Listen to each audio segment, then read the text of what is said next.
இப்படி வேறு எந்த சமூகத்திற்கு இடஒதுக்கீடு கொடுக்கப்பட்டாலும் அதில் கேள்வி எழுப்புகிற, அதை திருப்பி அனுப்புகிற, அதை நிறுத்தி வைக்கிற நீதிமன்றம் இந்தியாவில் ஒரே ஒரு இடஒதுக்கீட்டை மற்றும் அப்படியே ஏற்றுக்கொண்டது, அந்த வடிவத்திலேயே ஏற்றுக்கொண்டது, கேள்வியே கேட்கவில்லை. இடபிள்யூஎஸ் இடஒதுக்கீடு அப்போ மோடி செய்றாரு, நீதிமன்றம் அங்கீகரிக்குது. சொல்லிக்கிட்டே போலாம். நாடாளுமன்றத்திலும் எதிர்கொள்ள முடியவில்லை. அவங்க நினைக்கிறதெல்லாம் சட்டமாக்குறாங்க. சரி, மக்கள் மன்றத்தில் தான் முடியல, நாடாளுமன்றத்தில் முடியல, நீதிமன்றத்துக்கு போலாம் பார்த்தா நீதிமன்றத்திலும் எதிர்கொள்ள முடியவில்லை. இதுதான் அகில இந்திய நிலைமை.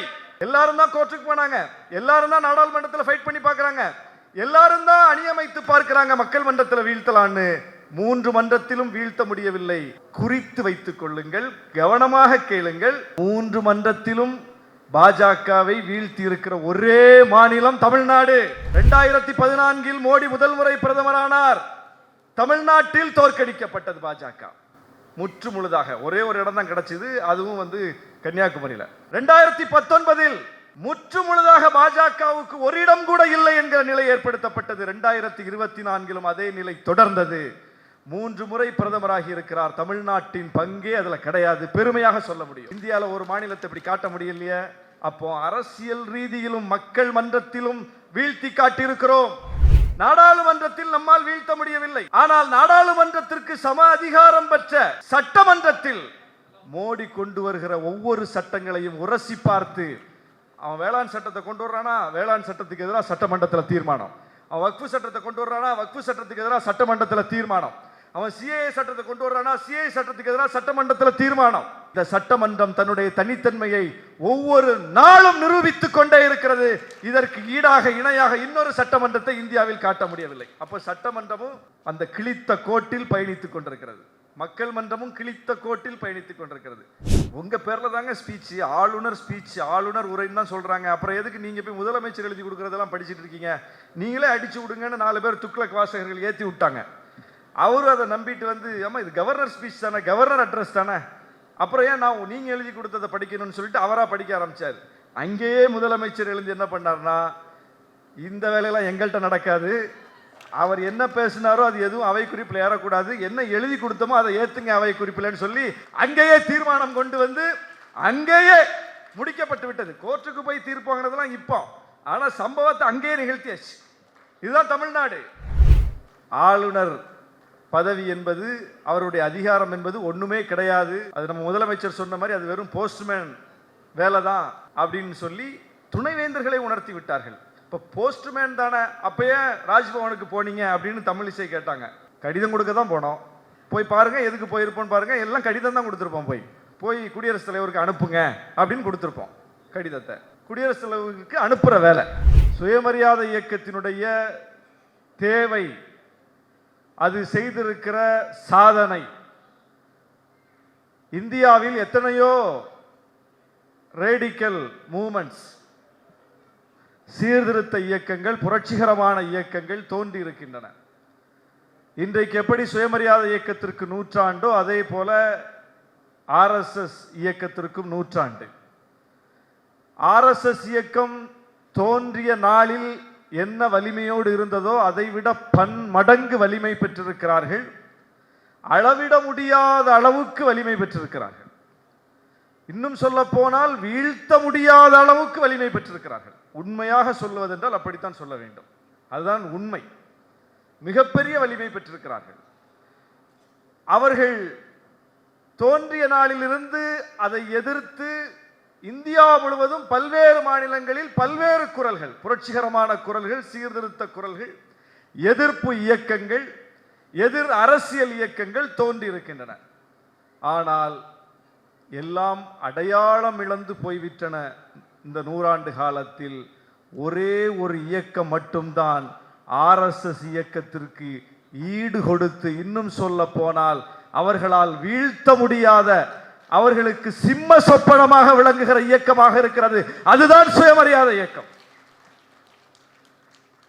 ஏன் சுயமரியாதை இயக்கத்தின் விழாவை கொண்டாட வேண்டும்? ஏன் இந்த தலைமுறைக்கு சொல்லிக் கொடுக்க வேண்டும்? இன்றைக்கு இதே கோவையில் நம்முடைய தலைமுறை இன்றைக்கு பகல் பொழுதில் என்ன பாடுபட்டு கொண்டிருக்கிறது என்பதை நாம் பார்த்து கொண்டிருக்கிறோம். இந்த தலைமுறைக்கு இந்த இயக்கத்தின் தேவையை ஏன் சொல்ல வேண்டும்? இந்தியாவில் ஆர்எஸ்எஸ் வைத்ததுதான் சட்டம் என்று ஆகிவிட்டது. கடந்த 10 ஆண்டு காலத்தில் அது மிக வெட்ட வெளிச்சமாக தெரிகிறது. மோடி கொண்டு வந்த சட்டங்கள், பாஜக கொண்டு வந்த சட்டங்கள் எதையும் கேள்விக்குள்ளாக்க முடியவில்லை, எதையும் முறியடிக்க முடியவில்லை. நினைத்ததையெல்லாம் கொண்டு வந்து கொண்டிருக்கிறார்கள். பாபர் மஸ்ஜிதை இடித்தார்கள், ராமர் கோயிலை கட்டிவிட்டார்கள், காஷ்மீர் 370 பிரிவை நீக்கிவிட்டார்கள், பொருளாதார அடிப்படையில் இடஒதுக்கீடு என்கிற சட்டத்தை கொண்டு வந்து விட்டார்கள், நீட் என்கிற நுழைவுத் தேர்வை கொண்டு வந்து திணித்து விட்டார்கள். பட்டியல் போட்டுக்கொண்டே போகலாம். அவர்கள் என்னென்ன நினைக்கிறார்களோ புதிய கல்விக் கொள்கையை கொண்டு வந்து விட்டார்கள், அனைத்தையும் கொண்டு வந்து விட்டார்கள். ஆனால் இதற்கெல்லாம் ஏதாவது லீகல் கிரவுண்ட், அந்த சட்ட நியாயம் இருக்கின்றதா என்று பார்த்தால் இல்லை.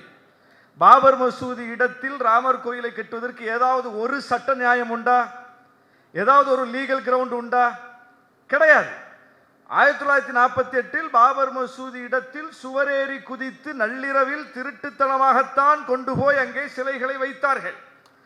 நீதிமன்றத்தில் போய் ஆணை வாங்கி கொண்டு நீங்கள் வைக்கலாம் போங்கள் என்று சொல்லி நீதிமன்றம் சொல்லி வைக்கப்படவில்லை, திருட்டுத்தனமாக வைத்தார்கள். அப்படி என்றால் அது சட்டம் மீறலாக வைக்கப்பட்ட ஒன்று. உடனடியாக அதை அப்புறப்படுத்துங்கள் என்று பிரதமர் நேரு உத்தரவிடுகிறார். பிரதமர் சொன்னா அதுக்கு மேல அப்பீல் கிடையாதுல்ல, அவர் சொன்னா அதுக்கு மேல உச்ச அதிகாரம் வேற ஒண்ணும் இல்லைல்ல, அவனை நடந்திருக்கணும்ல, நடக்கல. ஏனென்றால் அங்கே மேஜிஸ்ட்ரேட்டாக இருந்தவர் இன்றைக்கு மாவட்ட ஆட்சித்தலைவர் என்பதை போல அன்றைக்கு மேஜிஸ்ட்ரேட் கே நாயர், அவர் என்ன பண்ணிட்டார்னா சட்டம் ஒழுங்கு கெட்டுவிடும், அதனால இப்ப அப்புறப்படுத்த முடியாதுன்னு சொல்லிட்டாரு. அப்புறப்படுத்த முடியல. பின்னால் அவர் போய் எம்எல்ஏ ஆகிறாரு, எம்பி ஆகிறாரு ஜனசங்கத்தில். அப்ப செட்டிங் எப்படி கரெக்டா இருக்கு பாருங்க. அப்ப அப்படி செட்டிங் செய்யப்பட்டு அந்த சிலைகள் அன்றைக்கு வைக்கப்பட்டது, சட்டப்படி அல்ல. 92 பாபர் மசூதி இடிக்கப்பட்டது. நீதிமன்றத்தில் ஆணை வாங்கி வந்து ஆம் இடிக்கலாம், இது அவமான சின்னம் தான், இது அங்கே நீடிப்பதில் அர்த்தமில்லை, இடிக்கலாம் என்று சொல்லி ஆணை பெற்று கொண்டு வந்து சட்டப்படி இடிக்கப்பட்டதா? இல்லை. அது எப்படி இடிக்கப்பட்டதுன்னு உலகத்துக்கே தெரியும்.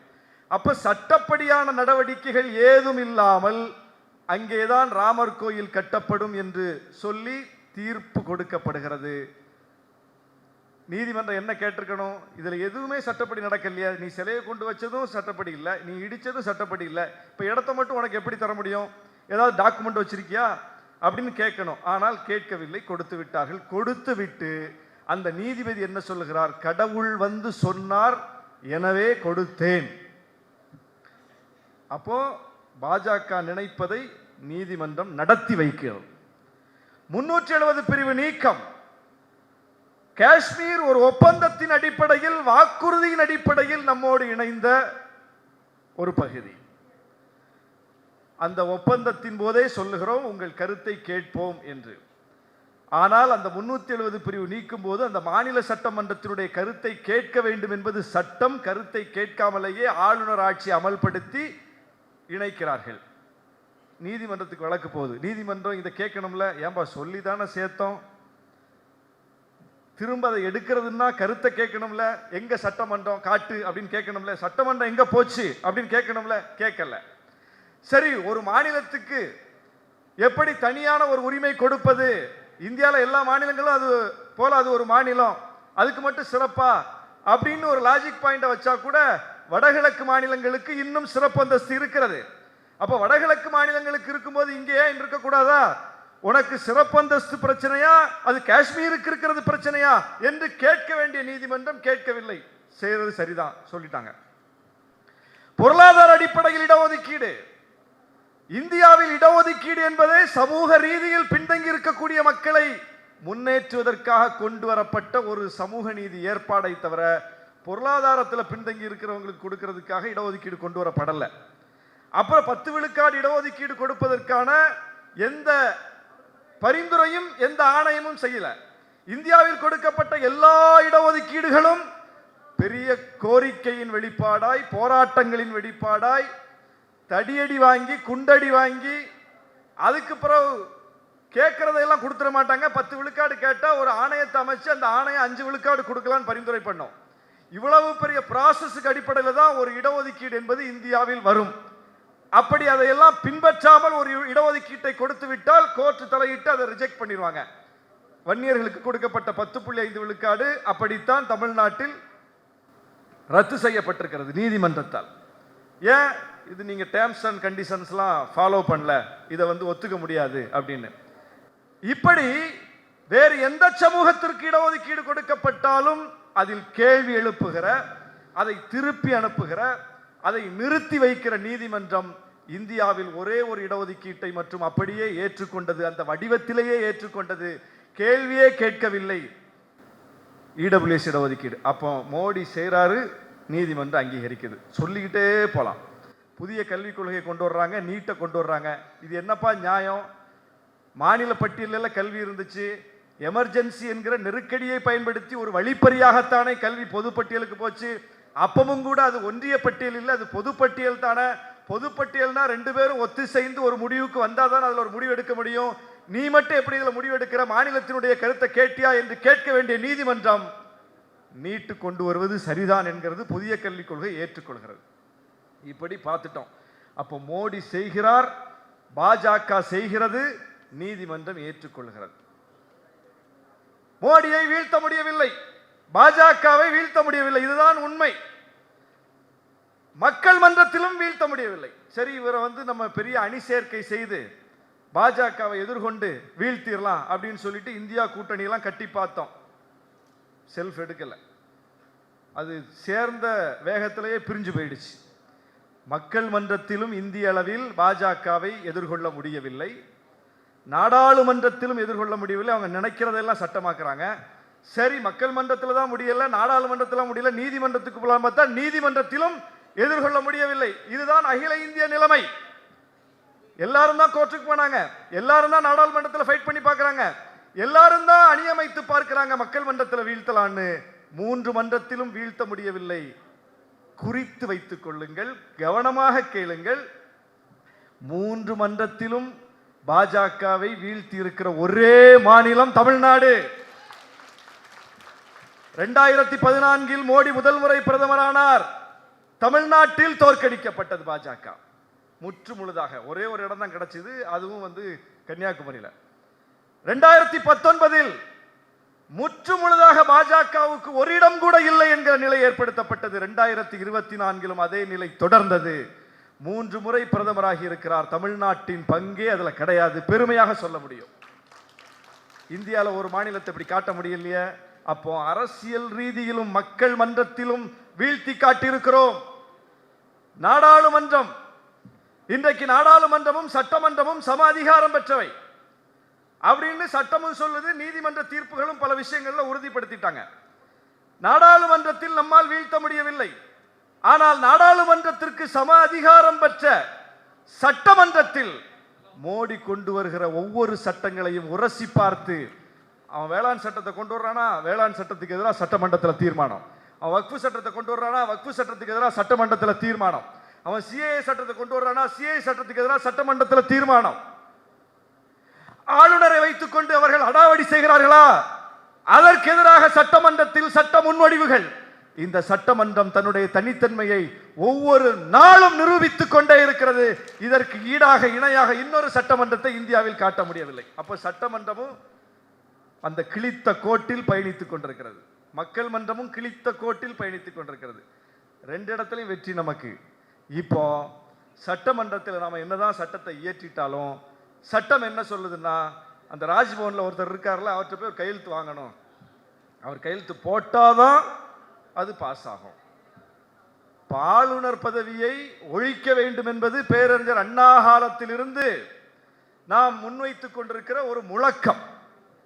கவனமா கேளுங்க, முழக்கம் முழக்கமாக தான் இருக்குது. அந்த பதவி ஒழிக்கப்பட வேண்டும் என்பது முழக்கம், நம்முடைய இலக்கு. நாம் இன்னும் அது நம்முடைய இலக்கு தான், நம்முடைய முழக்கம் தான் என்று நினைத்துக் கொண்டிருக்கிறோம். ஆனால் 10 மசோதாக்களுக்கு ஆளுநருடைய கையெழுத்தே இல்லாமல் ஒப்புதலை பெற்றுவிட்டோம். 10 மசோதாக்களில் ஆளுநர் பதவி ஒழிக்கப்பட்டு விட்டது.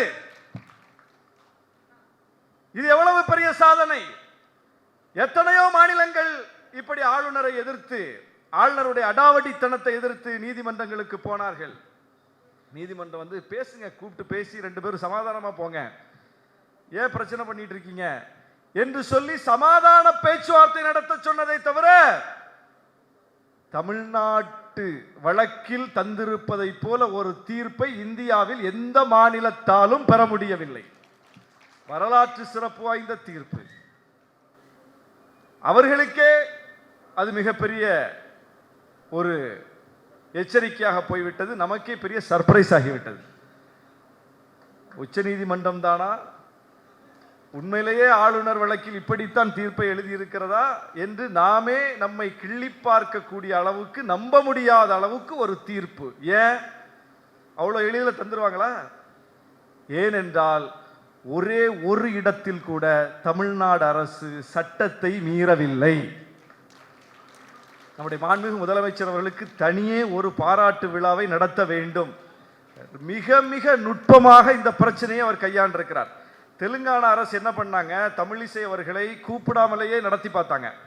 கோர்ட்டு கூப்பிட்டு இது என்ன வேலை, அவங்க ஆளுநர், அவங்கள கூப்பிடாம நீங்க செய்வீங்களா, போய் அவங்கள கூப்பிடுங்க அப்படின்னு சொல்லி தெலுங்கானா அரசை குட்டியது உச்ச நீதிமன்றம்.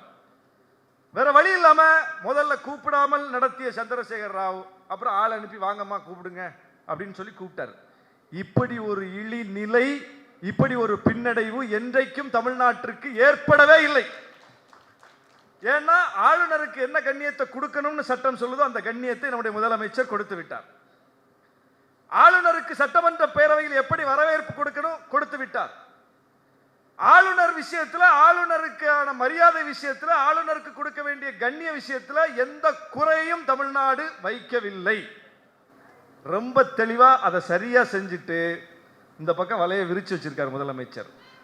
அந்த சிவப்பு கம்பளம் என்பது அது சிவப்பு கம்பளம் என்று நினைத்துக் கொண்டு அவர் வந்து விட்டார். அது மிகப்பெரிய வலை என்று அவருக்கு தெரியவில்லை. வந்து சரியா சிக்கி விட்டார்.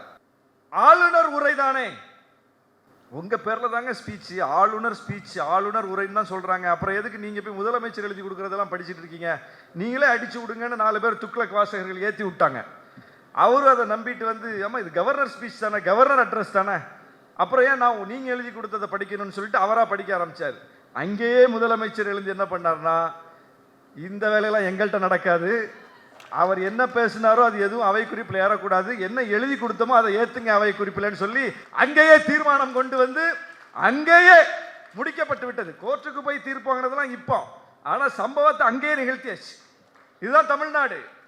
இப்படி உடனுக்குடன் எதிர்வினையாற்றக்கூடிய, உடனுக்குடன் பதிலடி கொடுக்கக்கூடிய இந்த தீர்ப்பு அந்த அன்னைக்கு சட்டமன்றத்தில் நான் இருந்தேன். முதலமைச்சருக்கு தகவல் வருது. முதலமைச்சருடைய உடல் மொழியை பார்த்து நாங்களெல்லாம் அப்படியே அதிர்ந்து போய்விட்டோம். அவர் வந்து கலைஞரை போல் நான் எழுத்தாளர் இல்லை, பேச்சாளர் இல்லை, நான் பெரியாரிடமும் அண்ணாவிடமும் பாடம் படிக்கவில்லை, பெரிய கட்டுரைகள் தீட்டவில்லை அப்படின்லாம் தன்னை பற்றி சொன்னார். ஆனால் கட்டுரைகள் தீட்டுறாரோ எழுதுறாரோ இல்லை, செயல் வடிவத்தில் இந்த அளவுக்கு ஒரு பதிலடியை கொடுத்த ஒரு முதலமைச்சரை பார்க்கவே முடியாது. அவர் அவ்வளோ அந்த உடல் மொழியை பார்க்கணும். அன்னைக்கு அவர் அவ்வளோ உணர்ச்சி பெருக்கோடு இருந்தார். ஏனென்றால் உளப்பூர்வமாக அந்த கொள்கையை ஏற்றுக்கொண்டு பயணிக்கிறார் என்பதற்கு அந்த உடல் மொழியே சாட்சி. அதனால் தான் இவ்வளவு துணிஞ்சு பதிலடி கொடுக்க முடியுது.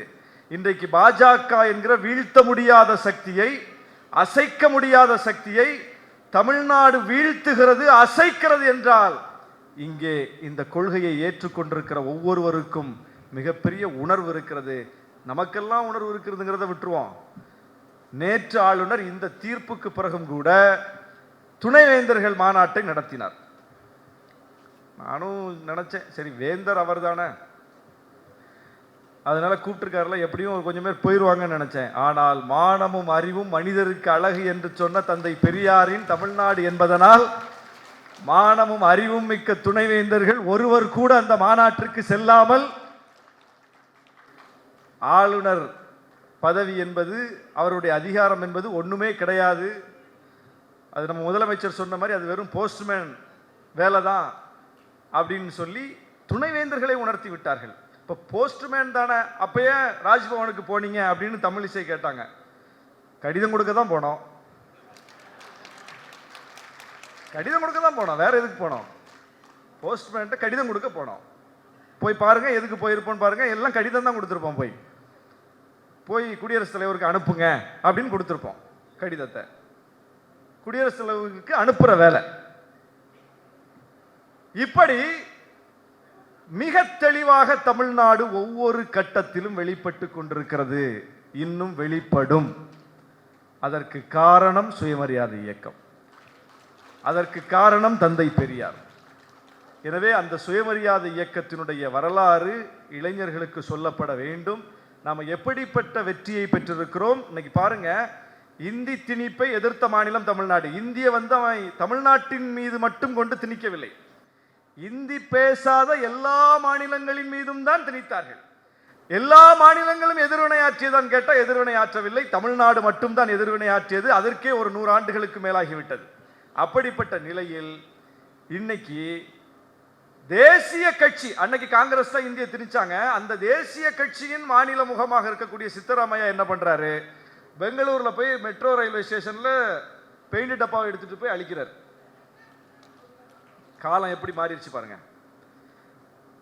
இன்னைக்கு அந்த நவநிர்மான் சேனா ராஜ் தாக்கரே அவர் சொல்றாரு, மொழி விஷயத்துல எப்படி ரியாக்ட் பண்ணணும்னு தமிழ்நாட்டை பார்த்து கற்றுக்கொள்ளுங்கள்.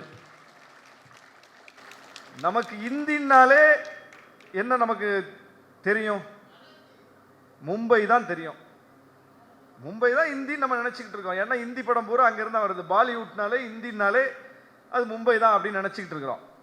அந்த மும்பையில் மும்மொழி கொள்கையை அமல்படுத்துவதற்கு முயன்று கடைசியில அதே பாஜகவாலேயே ஐயையோ வேண்டாம் ஆள விடுறா சாமின்னு சொல்லி அந்த முயற்சி பின்வாங்கப்பட்டிருக்கிறது என்றால் எவ்வளவு பெரிய தாக்கத்தை நம்முடைய போராட்டம் ஏற்படுத்தி இருக்கிறது. சுயமரியாதை இயக்கத்தினுடைய 100 கிடைத்திருக்கிற மகத்தான வெற்றி. மொழி விஷயத்தில், இந்தி திணிப்பு விஷயத்தில், இருமொழி கொள்கை விஷயத்தில் நம்முடைய போராட்டம் தான் வென்றிருக்கிறது, பாஜக தோற்றிருக்கிறது. இப்படி பல விஷயங்கள்ல இன்றைக்கு நாம் பின்பற்றப்படுகிறோம். நம்முடைய திட்டங்களும் கூட தமிழ்நாட்டில் இன்றைக்கு செயல்படுத்தப்படுகிற மக்கள் நல திட்டங்கள், மகளிருக்கு 1000 ரூபாய், இது எப்படி கொடுக்க முடியும்? இதெல்லாம் சாத்தியமே இல்லை. நிர்மலா சீதாராமன் வந்து சொன்னாங்க, நோ சான்ஸ், எங்கிருந்து பணம் எடுப்பீங்க, வாய்ப்பே கிடையாது அப்படின்னு சொன்னாங்க. இன்னைக்கு அவன் ஒவ்வொரு மாநிலத்திலையும் அறிவிச்சுக்கிட்டு இருக்கிறான். அறிவித்தது மட்டுமல்ல, தேர்தலை அறிவித்து சந்தித்து விட்டு ஆட்சியில் வந்த உடனே அவனாலேயே அதை நடைமுறைப்படுத்த முடியவில்லை. இன்னும் சொல்ல போனால் மராட்டிய மாநிலம் என்பது ஒரு பொருளாதார தலைநகரம், அனைத்து பொருளாதார நிறுவனங்களும் குழுமுகிற இடம், பங்குச்சந்தையினுடைய மையம். அப்படி பொருளாதாரம் புழங்குகிற, பொருளாதாரத்தை பெருக்குகிற வாய்ப்புள்ள ஒரு மாநிலத்தில் அவன் ஆட்சியில் வந்து உட்கார்ந்தோன்னா முதல்ல எதில் கை வச்சான்னா அந்த மகளிர் உரிமை தொகையில தான் கை வச்சான். இது கொடுக்க முடியாது, இதை துண்டி அப்படின்னு சொல்லி முதல்ல கொடுத்தவங்களுக்கும் இன்னைக்கு நிறுத்திக்கிட்டு இருக்கிறான். ஆனால் தமிழ்நாட்டில் ஒன்றிய அரசு நமக்கு எல்லா வகையிலையும் வஞ்சனை செய்து நம்ம கேட்குற நிதியை தர்றதில்லை, நமக்கு பொருளாதார ரீதியில் பல முட்டுக்கட்டுகளை போடுது, நமக்கு வரவேண்டிய நிதியை கூட நிறுத்தி வைக்கிறது. இப்படிப்பட்ட நிலையிலும் கூட மிக வெற்றிகரமாக மகளிர் உரிமை திட்டம் நடைமுறைப்படுத்தப்பட்டு வருகிறது. இன்னைக்கு நேற்று கூட சட்டமன்றத்தில் முதலமைச்சர் அறிவிச்சிருக்காங்க, இன்னும் கூடுதலாக அது விரிவுபடுத்தப்படும் அப்படின்னு சொல்றார். அது மாதிரி கட்டணமில்லா பேருந்து பயணம், காலை உணவு திட்டம், ஒவ்வொன்றையும் வந்து ஆய்வு செய்யறதுக்கு பல்வேறு மாநிலங்களில் இருந்து தமிழ்நாட்டிற்கு முதலமைச்சர்களும் அந்த மாநிலத்தை வழிநடத்தக்கூடிய அரசுகளும் வந்து ஆய்வு செய்யறாங்க. இங்க இது எப்படி பண்றீங்க, இந்த மேஜிக் எப்படிங்க நடக்குது என்று சொல்லி ஆய்வு செய்துவிட்டு தங்கள் மாநிலத்தில் கொண்டு போய் அந்த திட்டங்களை நடைமுறைப்படுத்துகிறார்கள். அப்ப அன்னைக்கும் சரி இன்னைக்கும் சரி நம்முடைய அரசியல் பயணம் என்பது மிக சரியான திசையில் பயணித்துக் கொண்டிருக்கிறது. அதற்கு காரணம் தந்தை பெரியார் ஊட்டிய அந்த உணர்வு. அவர் தொடங்கிய அந்த இயக்கம் இன்னும் வீரியத்தோடு பல்வேறு பரிணாமங்களில் வெளிப்பட்டுக் கொண்டிருக்கிறது, பல்வேறு இயக்கங்களின் வழியாக வெளிப்பட்டுக் கொண்டிருக்கிறது. இன்றைக்கு விடுதலை சிறுத்தைகள் கட்சி என்ற ஒரு கட்சி இருக்கிறது என்றால் அதுவும் சுயமரியாதை இயக்கம்தான். ஒவ்வொரு கட்சியும், இடதுசாரிகள் இங்கே வாக்குமூலமே கொடுத்து விட்டார்கள், இடதுசாரி இயக்கங்களும் சுயமரியாதை இயக்கம்தான் என்று. அப்படி தமிழ்நாட்டில் இன்றைக்கு பல்வேறு பெயர்களில் இயங்கக்கூடிய கட்சிகளின் அசல் பெயர் சுயமரியாதை இயக்கம், இந்த ஆட்சியின் பெயர் சுயமரியாதை இயக்கம், இந்த சட்டமன்றத்தின் பெயர் சுயமரியாதை இயக்கம். எனவே அப்படித்தான் இன்றைக்கு வெளிப்பட்டு கொண்டிருக்கிறது. எல்லா வகையிலும் வரலாற்று ரீதியில் நம்மிடம் தோற்றதுதான் அவர்களின் வரலாறு. சுயமரியாதை இயக்கத்திடம், 100 ஆண்டு காணும் சுயமரியாதை இயக்கத்திடம் நூற்றாண்டு காணும் RSS இயக்கம் தோற்கும் தோற்கும் தோற்கும்.